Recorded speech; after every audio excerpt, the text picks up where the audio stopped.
परम धाम रु आत्मा माने ये धरा पृष्ठ को अवतरित हो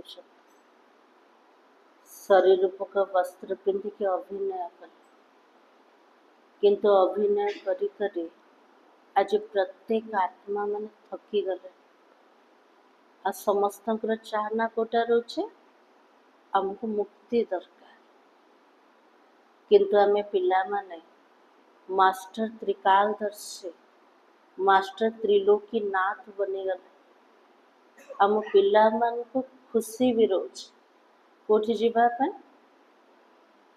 घर को जीवा पे आमको रास्ता मिलीगला ना दुनिया रे भटकु तो सेमान को रास्ता किए देखेबो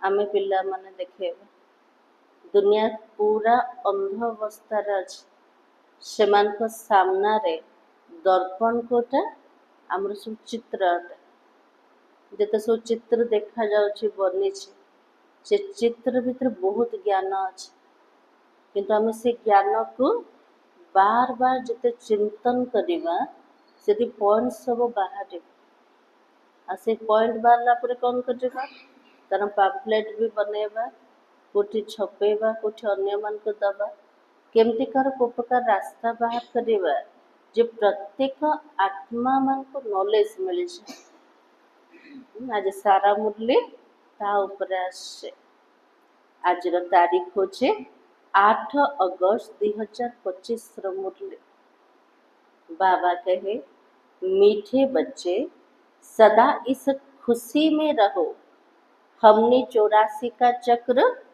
पूरा किया अब जाते हैं अपने घर बाकी थोड़ी दिन यह कर्मभोग है तो बाबा के लिए मोर पिला माने सब खुशी रे रुह कौन पे खुशी रे रहबा 84 रो चक्र एबे पूरा हवा को जाउछे मते घर को जीवार अच्छे जेतिकी कर्म भोग आसे बहुत कम समय अल्प दिन भितर चुप तार खुशी अच्छे ना ना अच्छे प्रश्न है विकर्माजीत बनने वाले बच्चों को विकर्मों से बचने के लिए किस बात पर बहुत ध्यान देना है आमर पुरुषार्थ होचे विकर्माजीत बनेबा पाए तो बाबा के लिए विकर्माजीत बनिया वाला पिला माने विकर्म ठारो बंचिबा पाए को कथा उपरे पूरा ध्यान दबा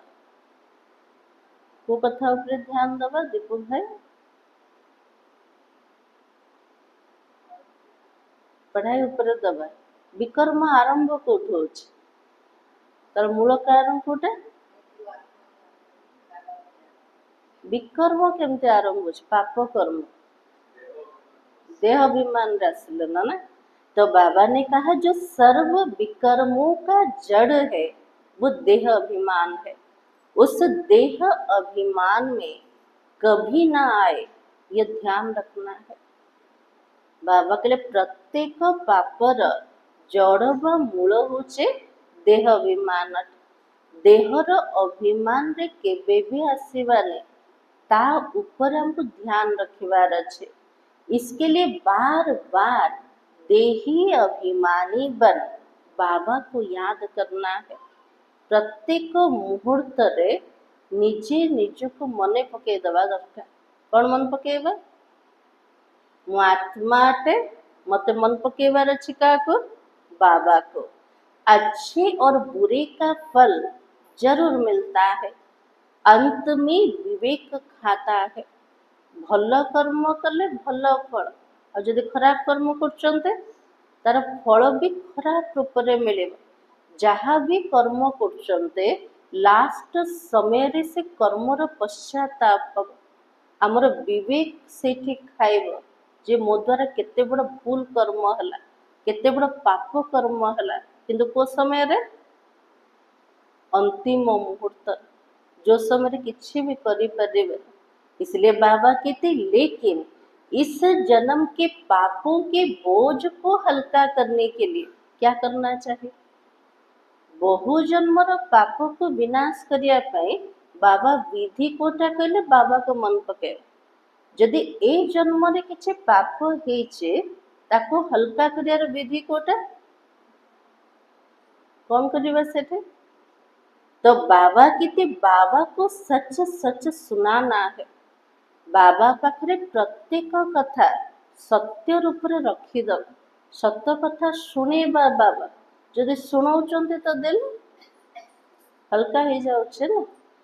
ओम शांति। बड़ी से बड़ी मंजिल कौन सी है? याद की। बाबा कहले पिला मान सबुठ बड़ लक्ष्य होछि बाबा को मन पकेवा। बहुतों को सिर्फ सुनने का शौक रहता है। बाबा कहले बहुत पिला मान को ज्ञान सुनिबार इच्छा रोच न बाबा को मन पकेबार इच्छा रहुने।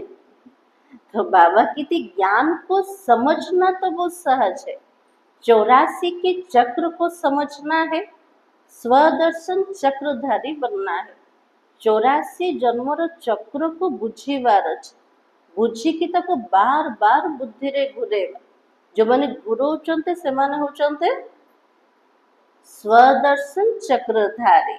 जास्ती कुछ भी नहीं है। बाबा के लिए पढ़ाईरा किछि भी नहीं। 84 रो चक्र को बुझीबा, बुद्धि रे घुरेबा, बाबा को मने पकेबा। आउ किछि अछि कि कुछ भी नहीं। तुम बच्चे समझते हो हम सब स्वदर्शन चक्रधारी है।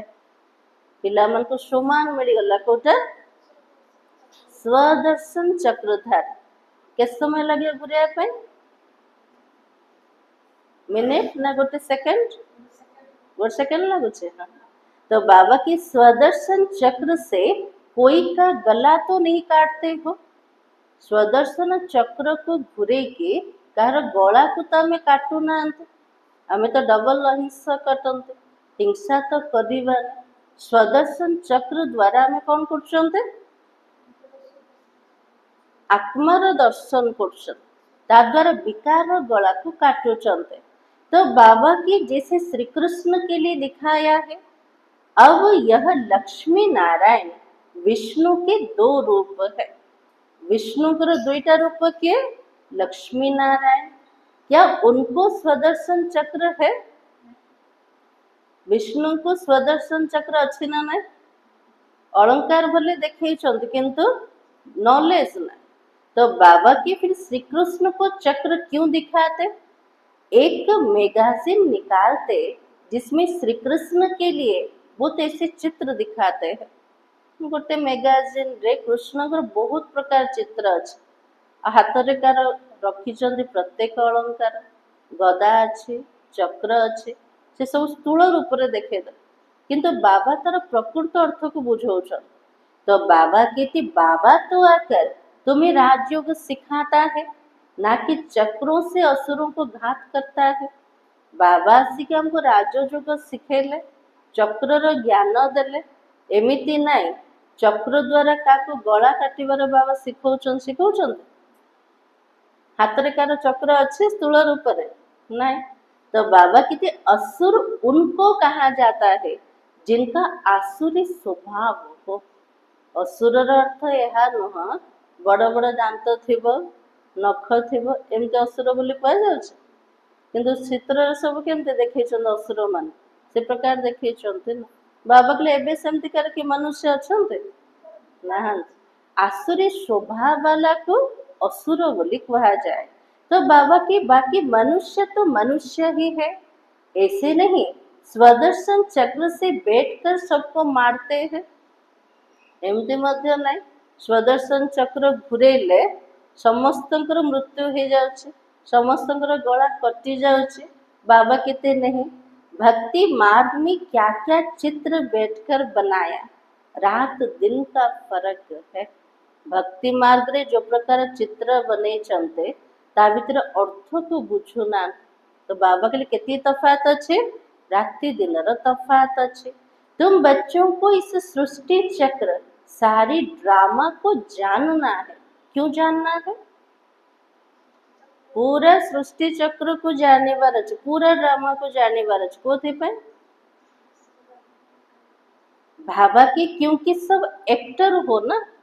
आमे अभिनेता जदि अटंती पूरा ड्रामा को जानिबा दरकार।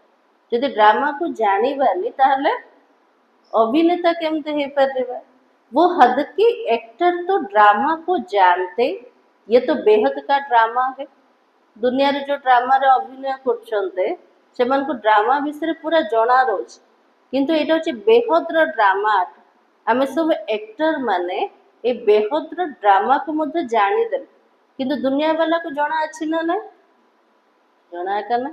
तो बाबा कहते इसमें डिटेल में नहीं समझ सकेंगे, वो तो 2 घंटे का ड्रामा होता है, डिटेल में पाठ को जानते हैं।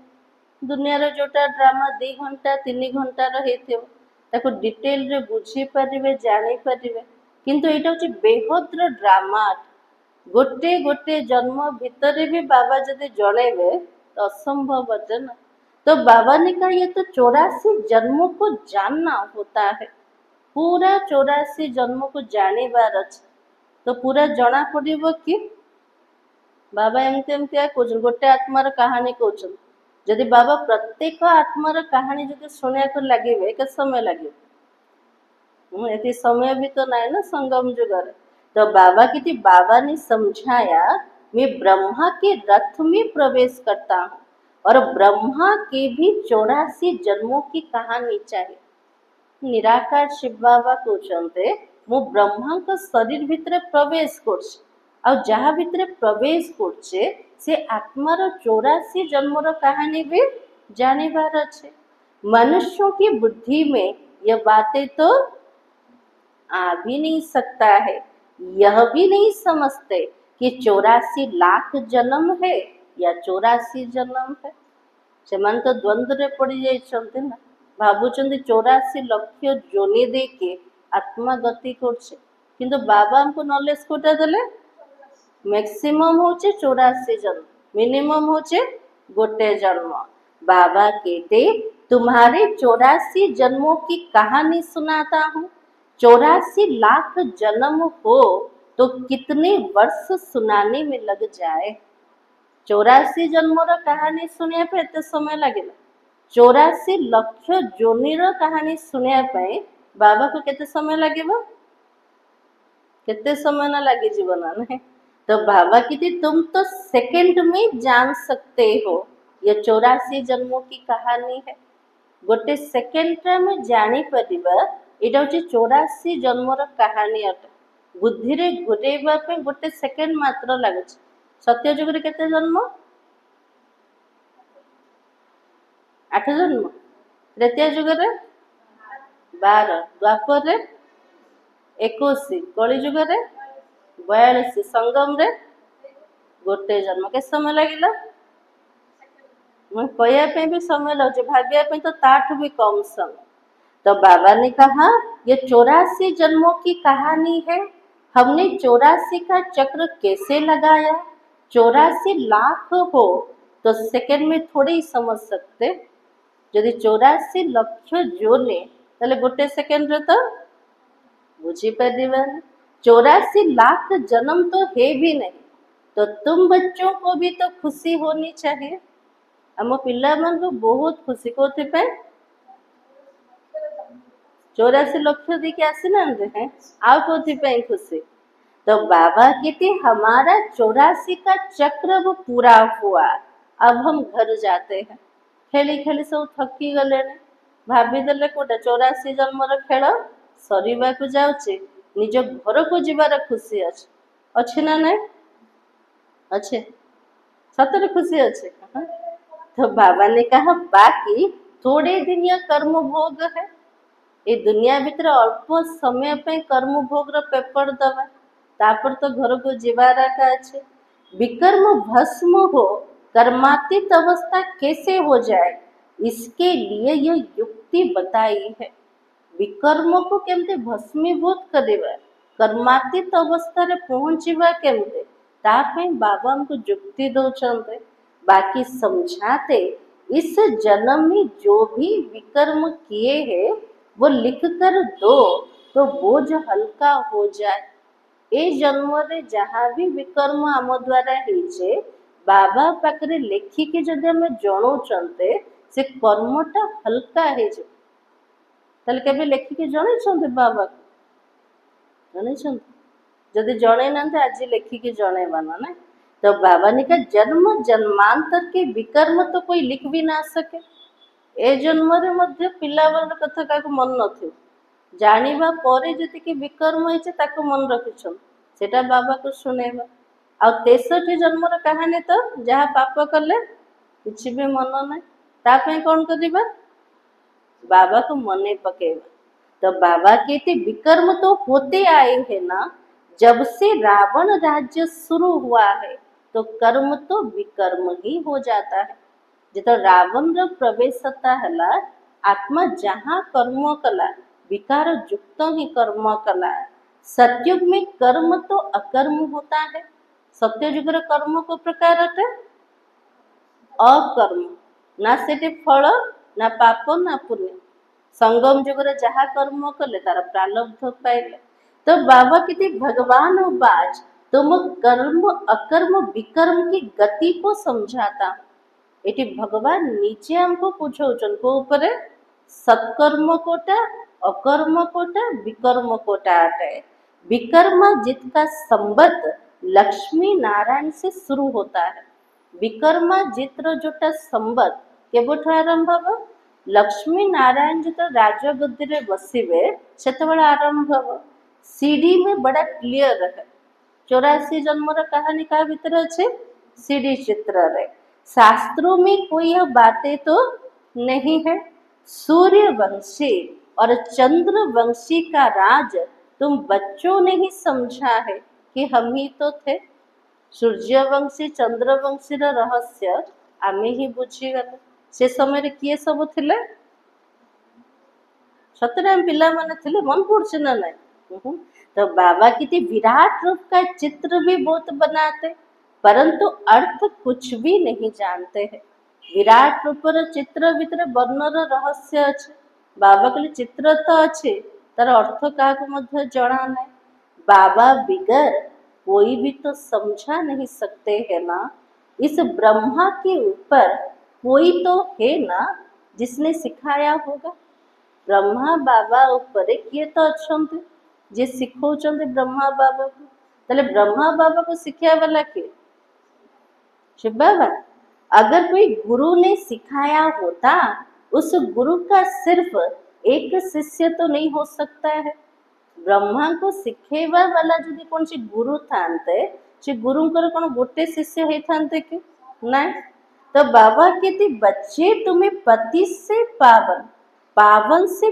पति तो बनना ही है यह तो ड्रामा में नोंद है पावन जो पतित हबार अच्छे पतित रे पावन हबार अच्छे एटा होची ड्रामा रे नोंद हटे अनेक बार ये चक्र पास किया और पास करते ही रहेंगे ये ड्रामा रे चक्र में अनेक थर अतिक्रम करछन्ते आगु को जाई के आउरी पास करिवार अच्छे तुम तो ऑल राउंड पार्टधारी हो पूरा आरंभ ठार शेष पर्यंत आमर अभिनय रोज तले आमे पिला माने को प्रकार पार्टधारी ऑलराउंड पार्टधारी बेसी सुख भी देखिचंते तो बेसी दुख भी देखुचंते तो बाबा ने कहा आदि से अंत तक पाठ तो कोई का भी नहीं है तुमको ही तो बाबा समझाते फिर तुम यह भी समझते हो कि दूसरे धर्म वाले फलाने फलाने समय पर आते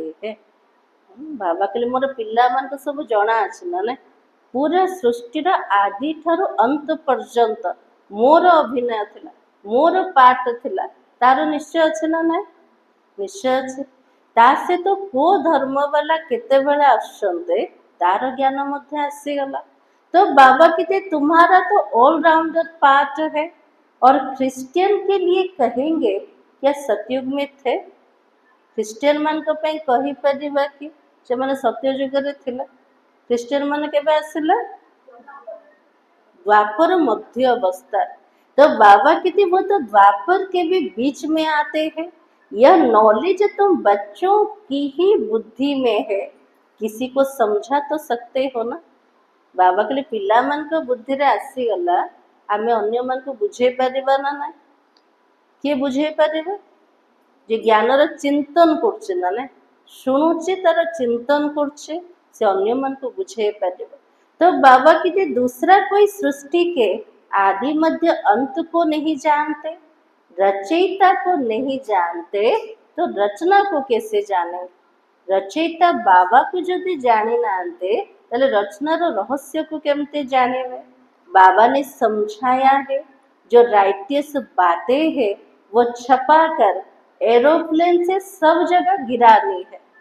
आज बाबा कहले जोटा सत कथा जाक अच्छे बाबा शुणौचंते ताको कौन करिबा?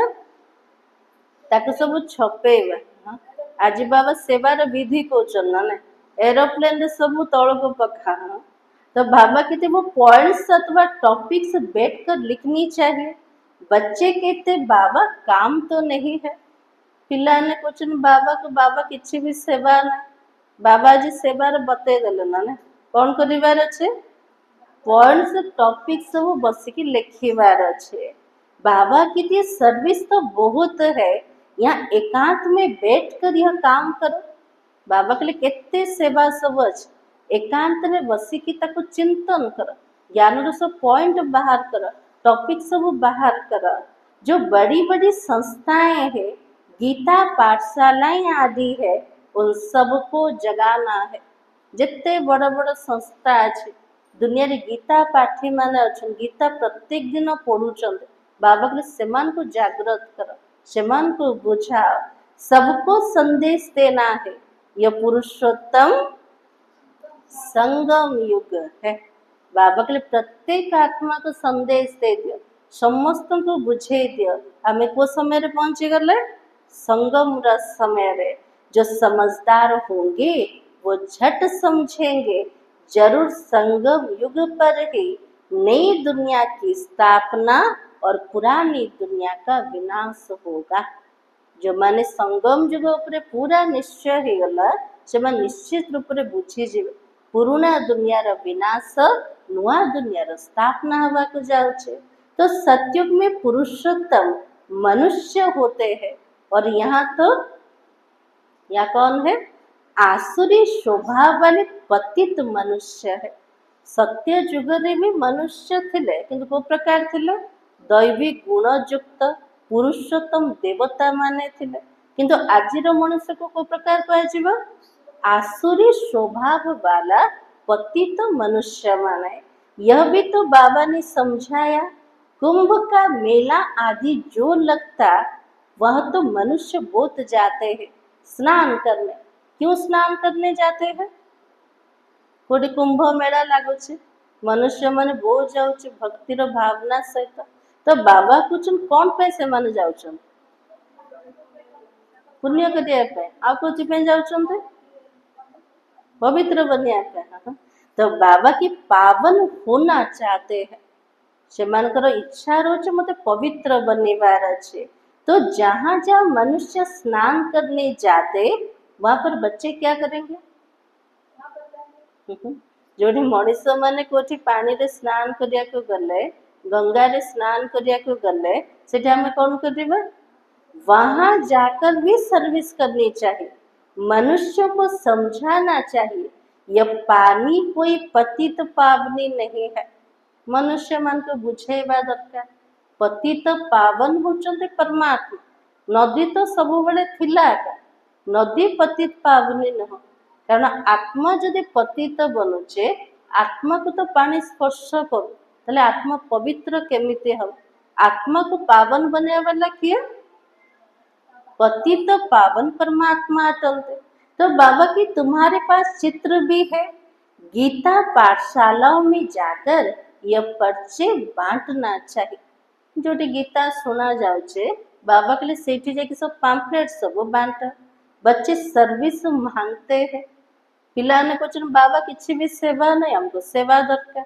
आज बाबा सेवा बते दले कोटा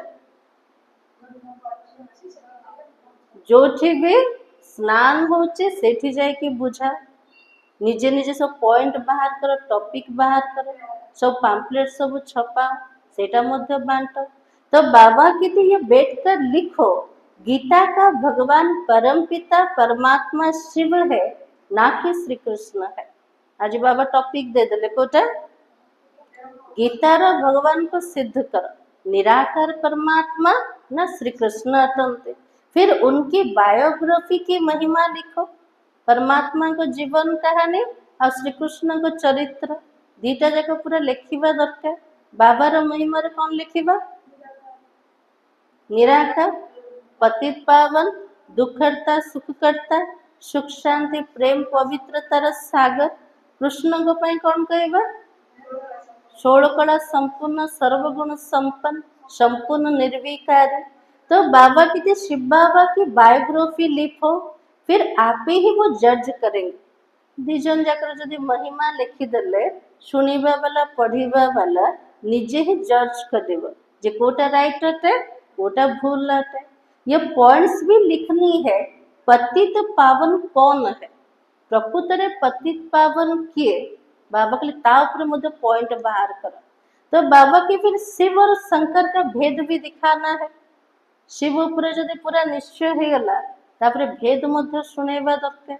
शिव किए अटंते, शंकर किए अटंते। शिव अलग है, शंकर अलग है। यह भी बाबा ने समझाया। कल्प 5000 वर्ष का है। मनुष्य 84 जन्म लेते हैं, ना कि 84 लाख।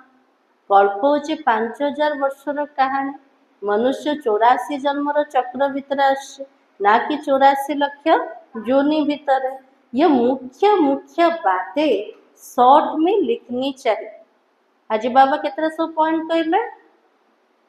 पतित पावन के तापरे सिद्ध कर, गीतार भगवान के तापरे सिद्ध कर। 84 जन्म ना 84 लक्ष जोनि। पूरा कल्प केते हजार वर्ष? 5000 वर्ष। ये सबू जगह पॉइंट ऊपर बार बार चिंतन कर, बहुत सारा पॉइंट को बाहर कर, तापरे काकू बुझा। तो बाबा की जो एरोप्लेन से भी गिरा सकते, समझा भी सकते हो। यह जैसे गोला है। बाबा सृष्टि चक्र चित्र पाखक आसिले। चक्र भितर को ज्ञान अच्छे? चक्र भितर को ज्ञान अच्छे? पुओ धर्म केते बड़े आसुंत ना ना।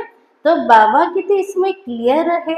फलाने फलाने धर्म फलाने फलाने समय पर स्थापना होता है।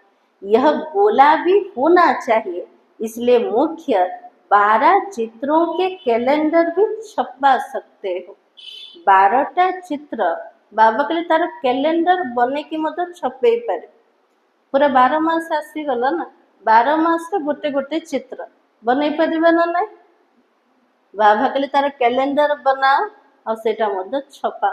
किंतु कैलेंडर केतले बनुचे? वर्ष आरंभ रे बनुचे ना ना। तो बाबा की थी जिसमें सारा ज्ञान आ जाए तो सर्विस भी सहज हो सके। चित्र साइट रे किछि पॉइंट थिबो तो सेठी कौन करिवे? लोक माने ताको देखिबे, पढ़िबे, सुनिबे। तो बाबा के लिए एटा भी तो सेवा ही गला ना। तो बाबा की थी चित्र बिल्कुल जरूरी है। कौन सा चित्र बनाना है और क्या क्या पॉइंट लिखनी चाहिए वो बैठकर लिखो। हाजी बाबा केते सारा काम करूछन ना। को चित्र मते छपेबार अछि, ता भितर को पॉइंट लिखिबार अछि। बाबा को जन ताको लिखिकी बस। ये सब लिखिबा भितर आउरी केते समय दरकार ना। तो बाबा कहते तुम गुप्त वेश में इस पुरानी दुनिया का परिवर्तन कर रहे हो। ये दुनिया को परिवर्तन करछन्ते हमें, किंतु काको मध्य जणा नै। गुप्त रूप रे करछन्ते। अननोन वॉरियर्स हो। आमे सब योद्धा, किंतु आमर ना को रजिस्टर रे भी नहीं। सब गुप्त योद्धा माने। तुमको कोई भी नहीं जानते। बाबा भी गुप्त तो नॉलेज भी गुप्त है।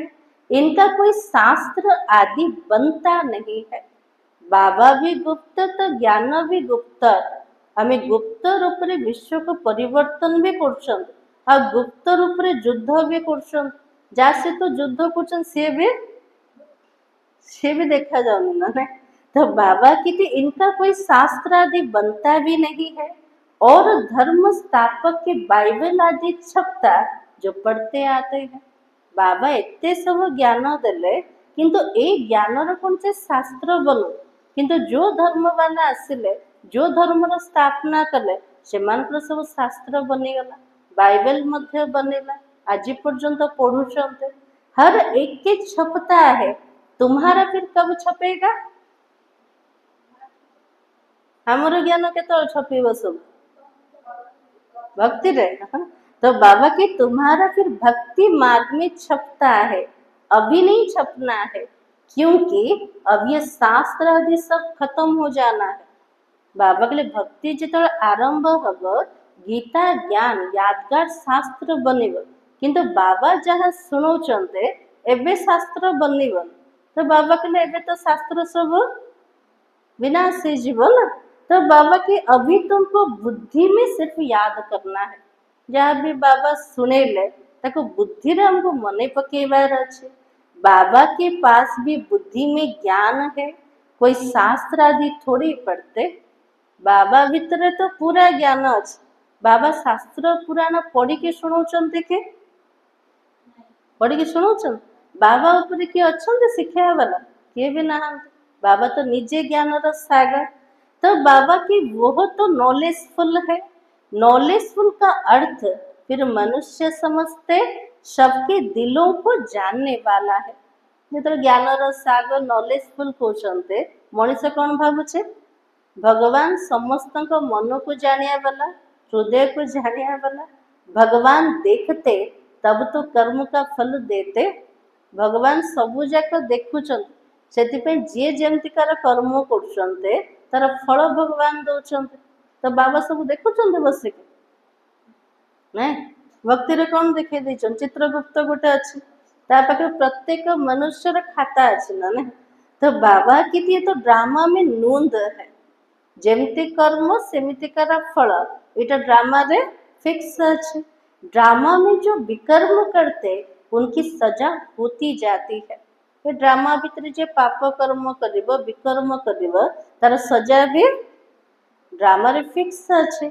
अच्छे व बुरे कर्म का फल तो मिलता ही है उसकी लिखत तो कोई है भी नहीं भल कर्म कले कि खराब कर्म कले तार फल तो निश्चित ताको लिखा किसी आवश्यकता अच्छे कि लिखा किसी दरकार ना मनुष्य समझ सकते जरूर कर्म का फल दूसरे जन्म में मिलता है जे जमते कर्म करिब तार फलटा आउटे जन्म रे मिलुछि अंत घड़ी विवेक फिर बहुत खाता है जो मैंने मृत्यु सज्जा रे पड़ी थिबे से कर्मर पश्चाताप हो अंतिम समय जमते विवेक खाऊ आत्मग्लानि हो से समय कर्म को तो चेंज कर परिवर्तन हबने ना तो बाबा के हमने यह पाप किया सब याद आता है जहाँ पाप कर्म करेंगे लास्ट समय सबू जाक मन पड़ेगा तो बाबा की जैसा कर्म वैसा जन्म मिलेगा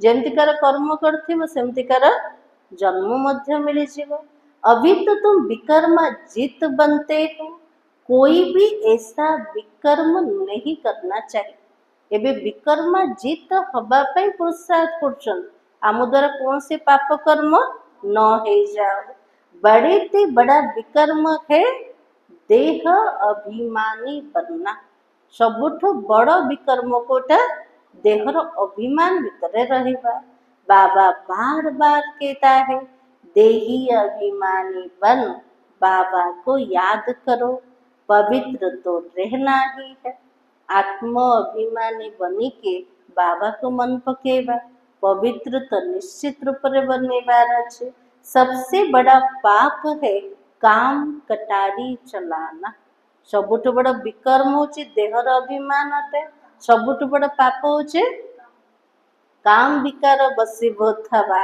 यह आदि मध्य अंत दुख देने वाला है जो भी विकार आरंभ होचे आरंभ ठार अंत पर्यंत सेटा आत्मा को दुख आकार दौचे इसलिए सन्यासी भी कहते ये तो काग विष्ठा समान सुख है से सन्यासी माने कौन कहले ये दुनिया रो सुख होचे काग विष्ठा समान सुख अटे वहाँ दुख का नाम ही नहीं होता लेकिन यहाँ पर तो दुख ही दुख है बाबा के लिए सत्य जुगर दुखर चिन्ह कल कली जुगर तो दुखर लंबा चौड़ा लिस्ट अच्छे बाबा मुरली रे केतले कहछन ना पिला माने 100 प्रकार दुख लेख लिस्ट तार बाहर कर कहछन ना।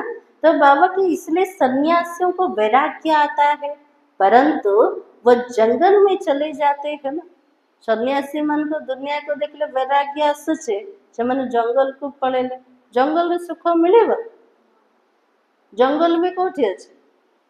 ये पुराना दुनिया भीतर एका अच्छे ना। बाबा बोले सेठी कोठी सुख अच्छे, सेठी भी दुख का मिलेगा ना।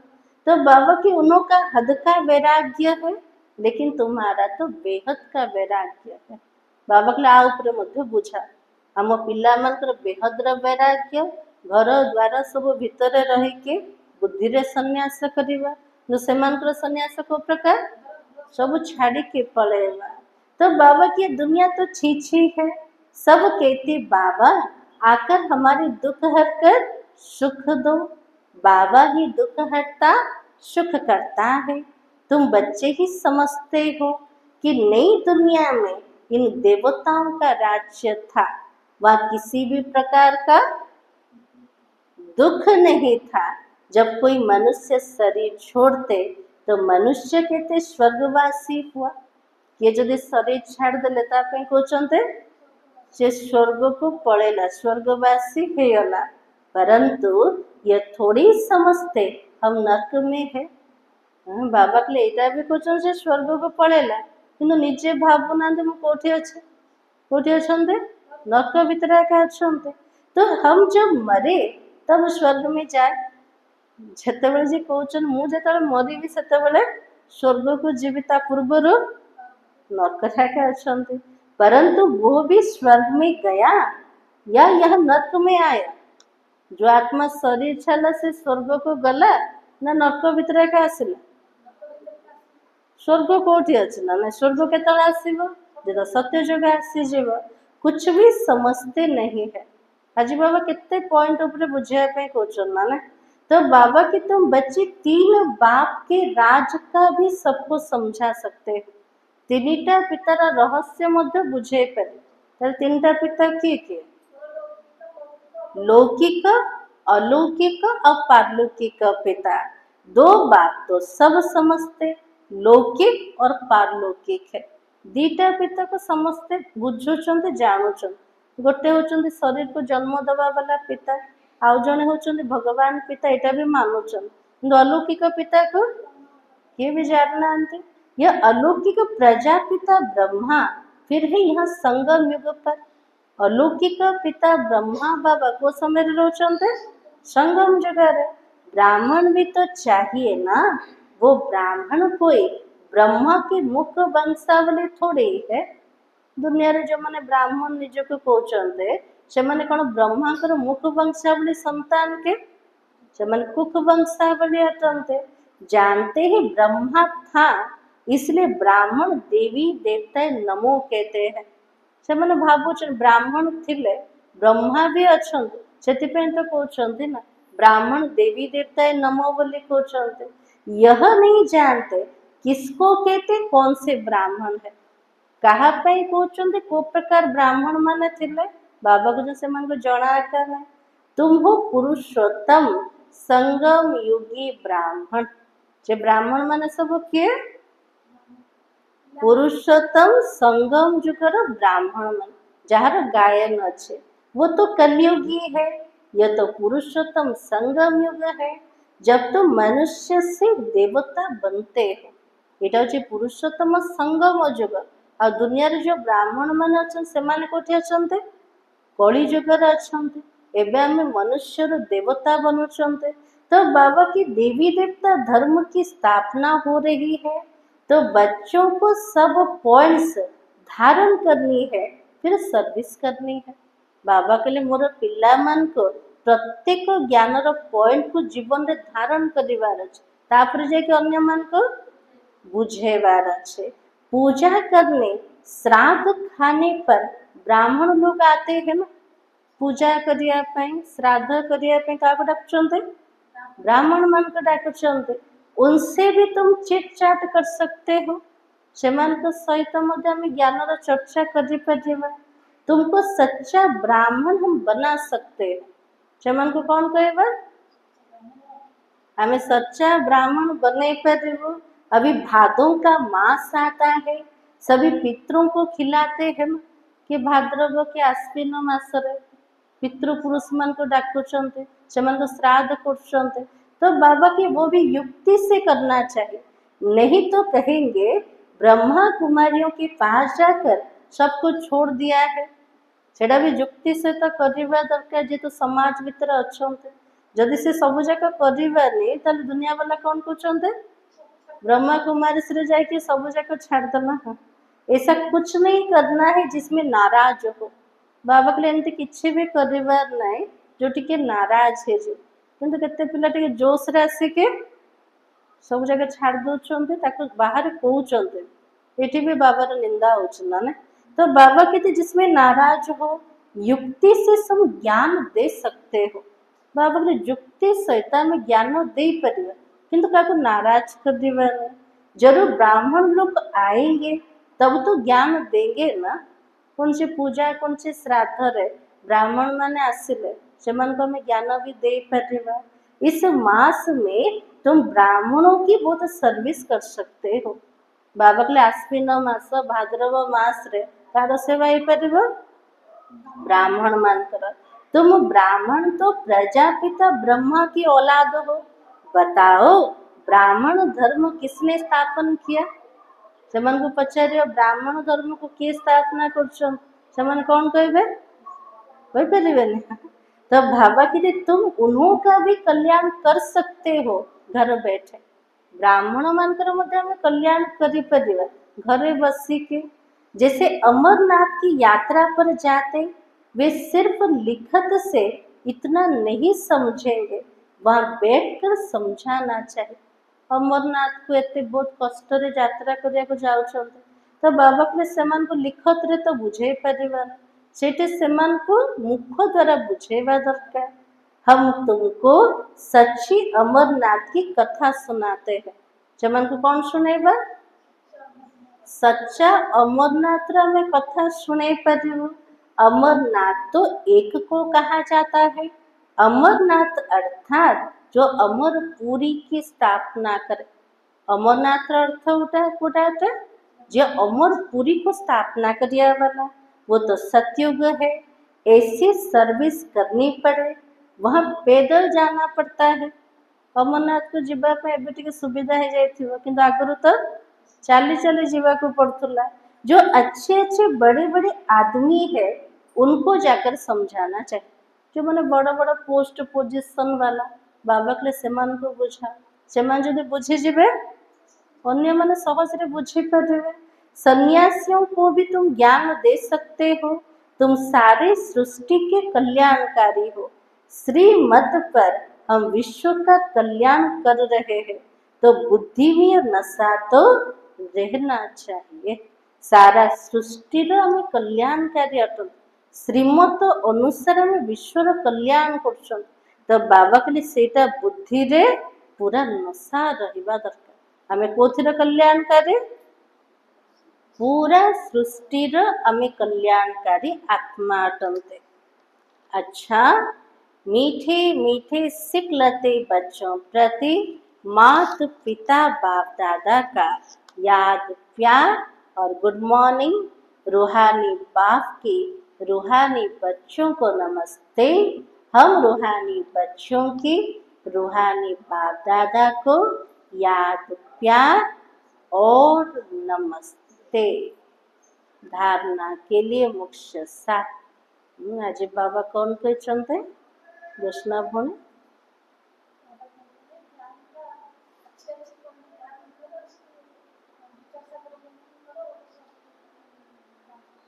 आज बाबा कहले गोटे पॉइंट बहुत सारा पॉइंट को बाहर कर ताकू लेख तार पर्चा सब छपा तापर अन्य मान को दियो।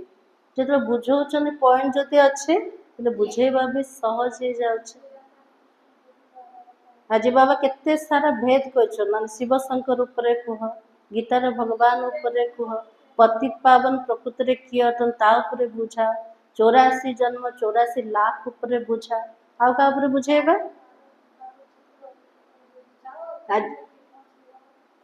आज बाबा कहले कैलेंडर रे मते 12टा चित्र बनै दे से चित्र मध्य लिखत रहा दरकार ताकू मध्य बांट ता द्वारा भी सेवा हम। आज ब्राह्मण मान सेवा करने बाबा कहते आग को आश्विन मास आसे ना ब्राह्मण मान डाकिबे बाबा कहले से बुझा से सच्चा ब्राह्मण बनाओ। अच्छा आज बाबा ने कहा जब एकांत व फुर्सत मिलती है तो ज्ञान की अच्छे अच्छे पॉइंट्स पर विचार सागर मंथन कर लिखना है, सबको संदेश पहुंचाने व सबका कल्याण करने की युक्ति रचनी है। बाबा के लिए एकांत रे जितना समय मिलू छे कार चिंतन करवा ना आरो तार कथा बसी भाविबा ना तो बाबा के लिए ज्ञान भल भल पॉइंट उपरे विचार सागर मंथन करवा समस्त पाखरे संदेश पहुँचे दबा समस्त केमती कल्याण हम तार युक्ति आम रचना करवा। सेकेंड पॉइंट होचे विकर्मों से बचने के लिए देही अभिमानी बन बाबा को याद करना है। अभी कोई भी विकर्म नहीं करना है। इस जन्म के लिए जो किए हुए विकर्म है बाप दादा को सच सच सुनाना है। पाप कर्म ठार बंचिबा पाई आत्म अभिमानी बनी के बाबा को मने पकेबा। जदि कौन सी पाप कर्म आम द्वारा हो जाए जन्म ताको कौन करबा बाबा सामने सत सत शुणेदबा ताले हृदय पूरा हल्का हो कौन सी विकर्म करिवार का ना। आज वरदान होचे अटल भाभी को जानते हुए भी श्रेष्ठ कार्य को प्रत्यक्ष रूप देने वाले सदा समर्थ भव। आज बाबा आशीर्वाद मिलेगा सदा समर्थ आत्मा बनो। नया श्रेष्ठ विश्व बनने की भाभी अटल होते हुए भी समर्थ भव के वरदानी बच्चे सिर्फ कर्म और फल के पुरुषार्थ और प्रारब्ध के निमित्त और निर्माण के कर्म फिलोसफी अनुसार निमित्त बन कार्य करते हैं। ताजी बाबा के लिए नुआ सृष्टि नुआ विश्व बनेवा तार भाभी अटल अटे निश्चित रूप से सत्य जुग आसव एटा अटल अटे ताकू जानी को माने जो माने समर्थ भवर वरदान पिला से माने जानिकी कर्म आ कर्मर फल पुरुषार्थ कण तार प्रारब्ध कोटा ताकू मध्य जानिछन्ते निमित्त और निर्माण कर्मर फिलोसफी ता अनुसार निमित्त बनी के प्रत्येक कार्य को करुचंते। दुनिया वाले को उम्मीद नहीं दिखाई देता है। दुनिया वाला तो दुख भीतर अच्छा ना कलिजुग भीतर अच्छा से नुआ विश्व देखा जाऊ नुआ सृष्टि देखा जाऊ कि आम पिला को देखा जाऊँ तो आम कौन करवा तो बाबा कहते आप कहते हो यह कार्य अनेक बार हुआ है और अभी भी हुआ ही पड़ा है क्योंकि स्व परिवर्तन के प्रत्यक्ष प्रमाण के आगे और कोई प्रमाण की आवश्यकता नहीं है। आमे कहते कार्य तो अनेक थर है पड़ी स्व परिवर्तन प्रत्यक्ष प्रमाण सामने कौन से प्रमाण आवश्यकता नहीं।